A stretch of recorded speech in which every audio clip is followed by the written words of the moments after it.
Nafaa niseme kwa sababu nikawa na mahali ya kuhubiria Kiswahili, Kiingereza na Kikuyu. Maana niligundua ya kwamba Mungu ameweka mzigo ndani yangu ya kufikia nyoyo zote. Na kwa sababu kuna wale ambao wanataka kusikia kwa lugha ya kimama, ambao ni wazee wao hawaelewi. Nikawa nitakuwa nikihubiria watu kwa lugha ya mama, ambayo ni kwangu mimi ni Mkikuyu. Na pia kuna hii ambao tunahubiri saa hii ya Kiswahili, ambao nitakuwa naongea Kiswahili peke yake. Pia kuna ile ambao ni ya Kiingereza, ambao ni ya kufikia watu wote. Nitaenda nikuelezea hizi. Lakini kwa leo hii ikiwa ndio ya kwanza kuongea katika lugha ya Kiswahili, nitakuwa naongea katika hii Facebook account yangu ambayo inaitwa Pastor Becky Beautified. Na hii ndio nitakuwa nikiongea Kiswahili. Na kwa hivyo leo nataka kuongea neno la Mungu, na ninataka kukuambia ya kwamba usiogope. Kichwa cha neno la leo ni kwamba usiogope. Na sasa nataka kusoma maandiko katika kitabu cha Isaya 44 hapo 10. Biblia inasema Isaya 44 mstari wa 10, Biblia inasema ya kwamba usiogope, kwa maana mimi ni pamoja nawe. Usifadhaike, kwa maana mimi ni Mungu wako. Nitakutia nguvu, naam, nitakusaidia. Naam, nitakushika mkono wa kulia wa haki yangu. Bwana asifiwe. Hakuna mwimbaji alisema, Bwana sehemu yangu, rafiki yangu wewe, katika safari yangu tatembea na wewe, pamoja na wewe, pamoja na wewe, katika safari yangu tatembea na wewe. Niongoze safarini, mbele unichukue, mlangoni mwa mbinguni niingie na wewe, pamoja na wewe, pamoja na wewe, katika safari yangu niingie na wewe. Isaya aliandika haya maneno ya kututia nguvu siku ya leo, na kwa hivyo nataka kukutia nguvu. Na neno likaanzia na kusema usiogope. Na mimi naongea na mtu yeyote yule ambaye ananisikiza hapa, na sijui ni jambo gani hilo ambalo laweza kuwa katika hali ya kuogopa. Kuna mambo mengi yanaingia katika maisha yetu ambao tunapitia, ambao ni ya kuogofya mno. Mengine ni makubwa na mengine ni madogo. Yengine hata mwingine hawezi tuelewa tena kama hilo jambo dogo sana. Kwa mfano, wakati tunasema kuogopa, nitapatia mfano. Kuna kwa mfano tunapeangwa ya kwamba kulikuwa na watu wawili walienda mbele za Mungu kuomba. Na mmoja alitaka mamilioni ya pesa, alitaka pesa mingi, alikuwa na mambo mingi, yeye ni tajiri, lakini anataka bado Mungu ampe, kama kila mmoja wetu upenda Mungu amsaidie na ampatie zaidi. Alikuwa anataka vitu mingi, zilikuwa zinamsumbua.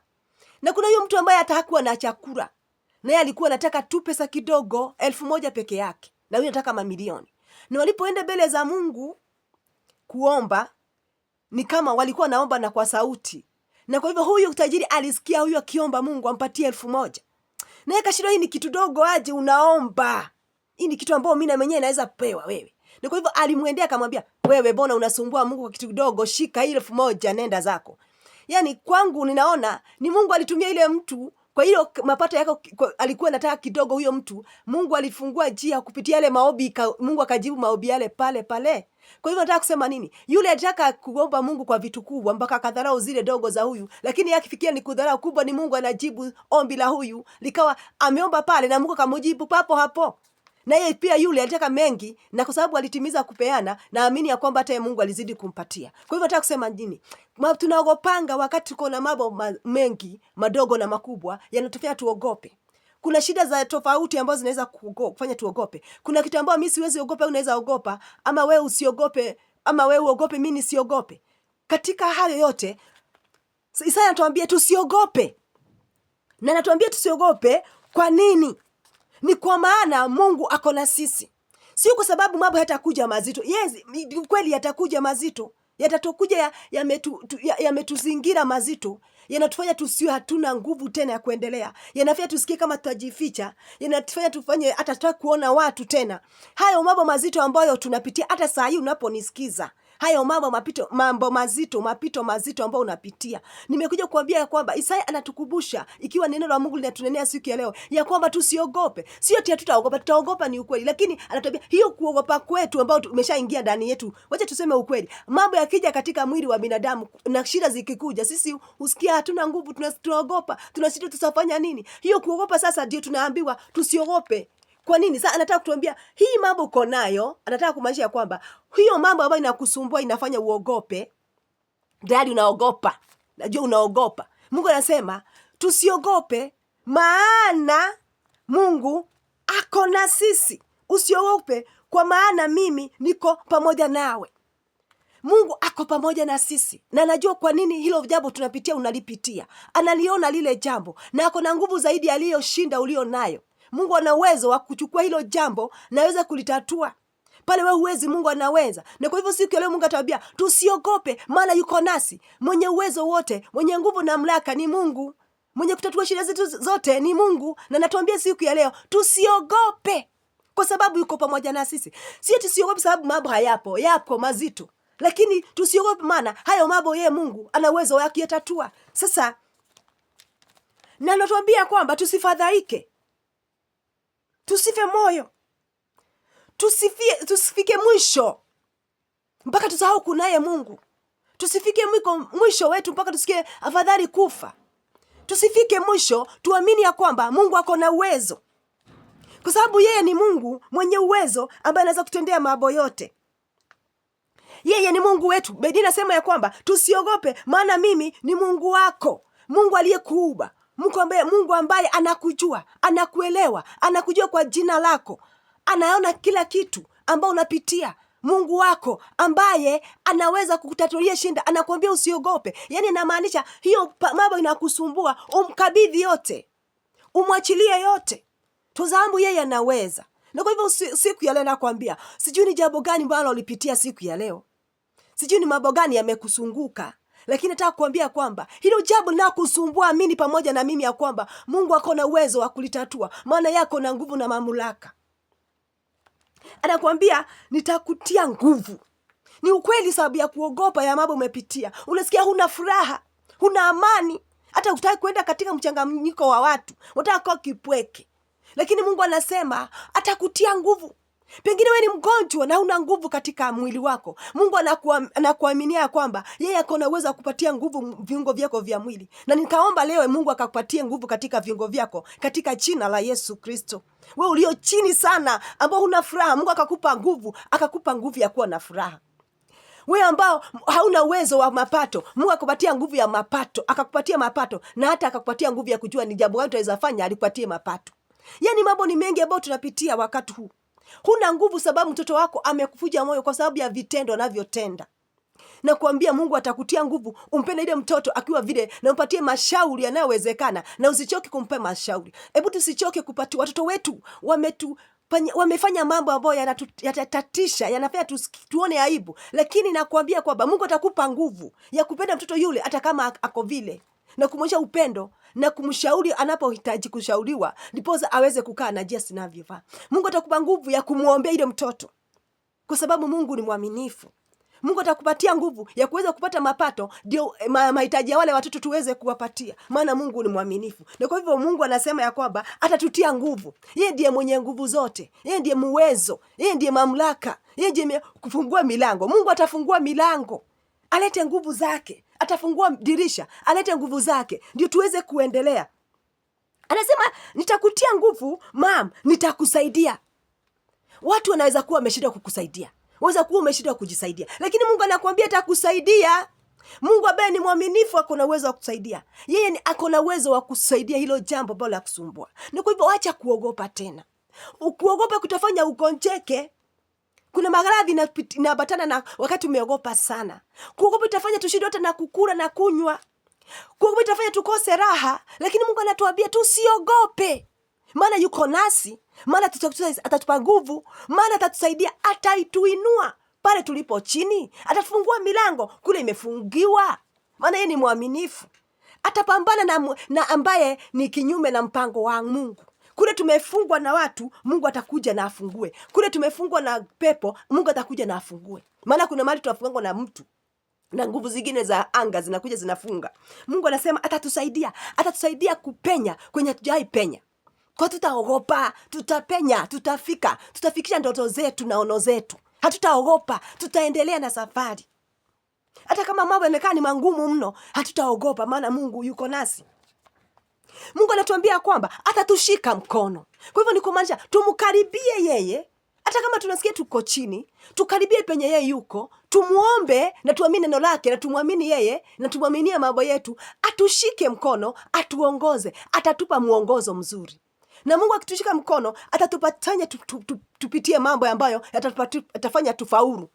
Tujione katika pande ile nyingine tukiwa washindi. Kwa hivyo utakuwa mshindi maana Mungu atakushika mkono.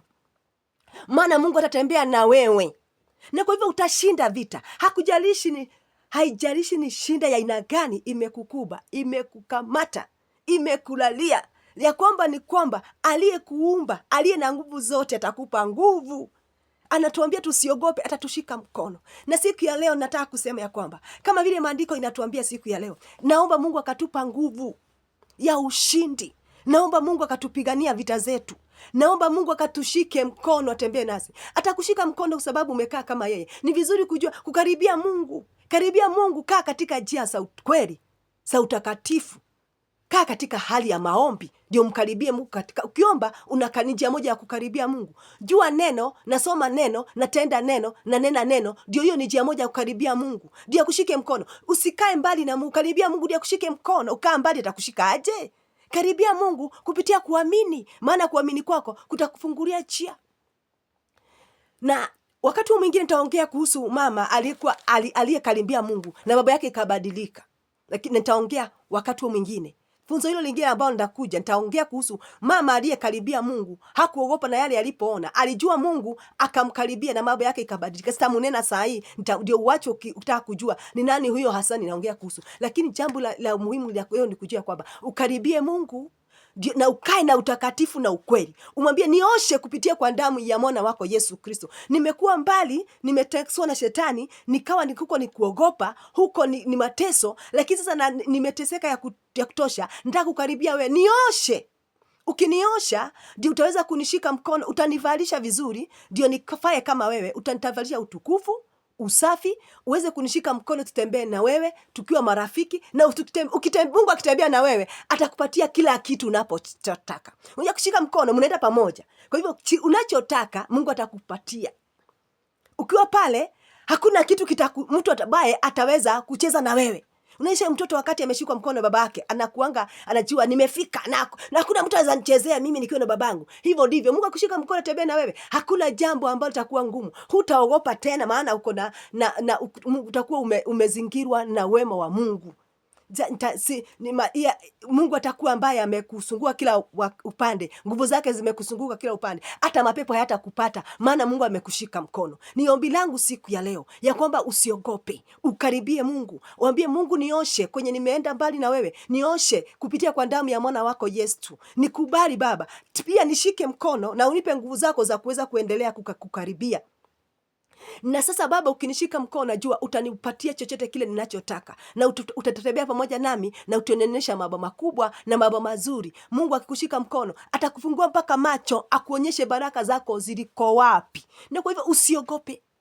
Ni kweli umepitia mengi, lakini nimekuja kuambia usiogope, kwa maana Mungu yuko nawe. Maana Mungu atakuongoza, maana Mungu atakupa ushindi. Na kwa hivyo usiogope. Sijui umeogopa mpaka wapi. Ninapokuombea siku ya leo, naomba Mungu akusaidie, uweke uoga chini. Usijali watu watasema nini. Karibia Mungu. Haijalishi umekuwa mbali na Mungu kwa wakati mgani, lakini karibia Mungu, akuoshe, akufanye mwana wake, akukubatie, akushike mkono, mtembee na yeye. Kwa hivyo usiogope na mambo ambayo unapitia.